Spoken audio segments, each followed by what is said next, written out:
श्री स्वामी समर्थ. गणपती बाप्पा मोरया. बघा, गणपती बाप्पांचे लवकरच आगमन आता प्रत्येकाच्या आपल्या घरामध्ये होणार आहे.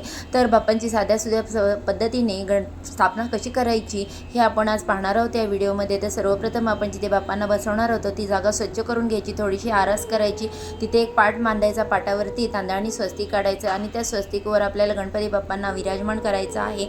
बाजूलाच आपल्या उजव्या हाताला कलशाची स्थापना करायची बाप्पांच्या आणि तिथेच आपली छोटी एखादी सुपारी किंवा आपल्या घरामध्ये असलेली गणपती बाप्पांच्या मूर्तीची स्थापना करायची, पूजाविधी षोडोपचारे करायचा. त्यानंतर आपली जी गणपती बाप्पांची मूर्ती आहे त्या स्वस्तिकवरती थोड्याशा अक्षता, हळदी कुंकू वाहून बाप्पांना विराजमान करायचं, जानवं घालायचं, कापसाचे वस्त्र घालायचे, हार घालायचे. तसेच बाप्पांच्या समोर 5 विड्याच्या पानांची पूजा देखील करायची आहे. षोडोपचार ही पूजाविधी झाल्यानंतर गणपती बाप्पांची आरती करायची. आरती झाल्यानंतर बाप्पांच्या आवडीचा मोदकांचा नैवेद्य बाप्पांना अर्पण करायचा.